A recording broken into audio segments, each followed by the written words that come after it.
Hello ವೀಕ್ಷಕರೇ, ಪ್ರಿಯಾ ಸುಚಿ ಚಾನಲ್ಗೆ ಸ್ವಾಗತ. ನಾನಿವತ್ತು ಆರೋಗ್ಯಕರವಾದಂಥ ಕರಿಬೇವಿನ ಚಟ್ನಿ ಪುಡಿ ಹೇಗೆ ಮಾಡೋದಂತ ತೋರಿಸ್ತಾ ಇದ್ದೀನಿ. ಈ ಕರಿಬೇವಿನ ಚಟ್ನಿ ಪುಡಿಯನ್ನು ಪ್ರತಿದಿನ ಊಟದ ಜೊತೆಗೆ ತಿನ್ನೋದ್ರಿಂದ ಕೂದಲ ಬೆಳವಣಿಗೆ ತುಂಬಾ ಚೆನ್ನಾಗಾಗುತ್ತೆ, ಹಾಗೆಯೇ ಚರ್ಮದ ಕಾಂತಿ ಕೂಡ ಹೆಚ್ಚಾಗುತ್ತೆ. ಇದೆಲ್ಲದ್ರ ಜೊತೆಗೆ ಆರೋಗ್ಯಕ್ಕಂತೂ ಅಮೃತ ಅಂತಲೇ ಹೇಳ್ಬೋದು. ನೀವು ಅಡುಗೆ ಮಾಡುವಾಗ ಒಗ್ಗರಣೆಯಲ್ಲಿ ಕರಿಬೇವು ಹಾಕಿದ್ರೆ ತೆಗೆದು ಬಿಸಾಕಿ ತಿಂತಾರೆ. ಆದರೆ ಈ ರೀತಿಯಾಗಿ ಚಟ್ನಿ ಪುಡಿ ಮಾಡಿಕೊಟ್ಬಿಟ್ರಂತೂ ಎಲ್ಲರೂ ಚಿಕ್ಕ ಮಕ್ಕಳಿಂದ ಹಿಡಿದು ದೊಡ್ಡವ್ರವರೆಗೂ ಇಷ್ಟಪಟ್ಟು ಆರೋಗ್ಯಕರವಾಗಿರೋದನ್ನ ತಿಂತಾರೆ.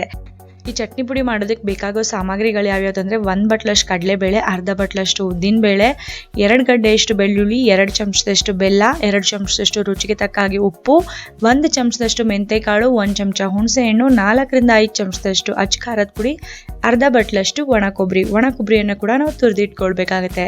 ಇದೆಲ್ಲದರ ಜೊತೆಗೆ ನಾವು ಮೇನ್ ಇಂಗ್ರೀಡಿಯೆಂಟ್ನ ಮರ್ತಿಲ್ಲ, ಯಾವುದಂದರೆ ಕರಿಬೇವಿನ ಸೊಪ್ಪನ್ನ 2 ಕಟ್ಟಷ್ಟು ಅಂದರೆ ಸುಮಾರು 20 ರೂಪಾಯಿದಷ್ಟು ತೊಗೊಂಡು ಚೆನ್ನಾಗಿ ತೊಳೆದ್ಬಿಟ್ಟು ಆರು ಹಾಕಿದ್ದೆ.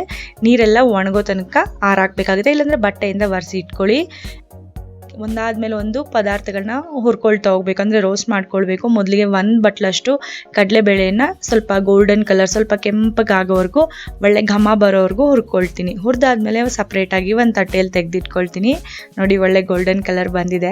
ಈಗ ಅರ್ಧ ಬಟ್ಲಷ್ಟು ಉದ್ದಿನಬೇಳೆ ಕೂಡ ಹಾಕ್ಕೊಳ್ತೀನಿ. ಇದನ್ನು ಕೂಡ ಒಳ್ಳೆ ಗೋಲ್ಡನ್ ಕಲರ್ ಬರೋವರೆಗೂ, ಅಂದರೆ ಒಳ್ಳೆ ಘಮ ಬರೋವರೆಗೂ ಹುರಿದಿಟ್ಕೊಳ್ತೀನಿ. ಅದಾದಮೇಲೆ ಅದೇ ತಟ್ಟೆಯಲ್ಲೇ ನಾನು ಇದನ್ನು ಕೂಡ ತೆಗೆದಿಟ್ಕೊಳ್ತೀನಿ. ಒಣ ಕೊಬ್ಬರಿ ಕೂಡ ಅರ್ಧ ಬಟ್ಲಷ್ಟು ತುರಿದು ಇಟ್ಕೊಂಡಿದ್ದೀನಿ. ಇದನ್ನು ಕೂಡ ಒಳ್ಳೆ ಗೋಲ್ಡನ್ ಕಲರ್ ಬರೋ ತನಕ ಚೆನ್ನಾಗಿ ಹುರ್ಕೊಳ್ಳೋಣ. ಇದನ್ನು ಕೂಡ ಅದೇ ತಟ್ಟೆಯಲ್ಲಿ ತೆಗೆದಿಟ್ಕೊಂಡಿದ್ದೀನಿ. ಈಗ ನೋಡಿ, 3 ಪದಾರ್ಥಗಳನ್ನ ಕೂಡ ಹುರಿದಾದ್ಮೇಲೆ ಒಂದು ತಟ್ಟೆಯಲ್ಲಿ ತೆಗೆದಿಟ್ಕೊಂಡಿದ್ದೀನಿ.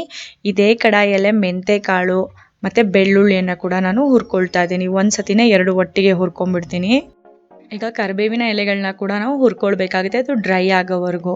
ಹಾಗಾಗಿ ನಾನೀಗ 2 ಬ್ಯಾಚ್ನಲ್ಲಿ ನಾನು ಕರಿಬೇವಿನ ಎಲೆಗಳನ್ನ ಹಾಕ್ಕೊಳ್ತಾ ಇದ್ದೀನಿ. ಒಟ್ಟಿಗೆ ಹುರ್ಕೊಳ್ಳೋದಕ್ಕಾಗೋದಿಲ್ಲ. ಹಾಗಾಗಿ 2 ಬ್ಯಾಚ್ನಲ್ಲಿ ಹುರ್ಕೊಂಡು ಆದಮೇಲೆ ಅದು ಪೂರ್ತಿಯಾಗಿ ಗರಿಗರಿ ಆಗುತ್ತೆ. ಯಾವ ರೀತಿ ಅಂದರೆ ನೋಡಿ, ಈ ರೀತಿಯಾಗಿ ಕೈನಲ್ಲಿ ಎತ್ಕೊಂಡು ಪುಡಿ ಮಾಡಿದ್ರೆ ಪುಡಿ ಆಗಿಬಿಡುತ್ತೆ. ಆ ಥರ ಗರಿ ಆಗಿರಬೇಕು. ಅದಾದಮೇಲೆ ಸ್ವಲ್ಪ ತಣ್ಣಗಾಗೋದಕ್ಕೆ ಬಿಡಿ. ತಣ್ಣಗಾದ್ಮೇಲೆ ಒಂದು ಮಿಕ್ಸರ್ ಜಾರಿಗೆ ಹಾಕಿ ಪುಡಿ ಮಾಡಿ ಒಂದು ಬಟ್ಲಲ್ಲಿ ತೆಗೆದಿಟ್ಕೊಳ್ಳೋಣ.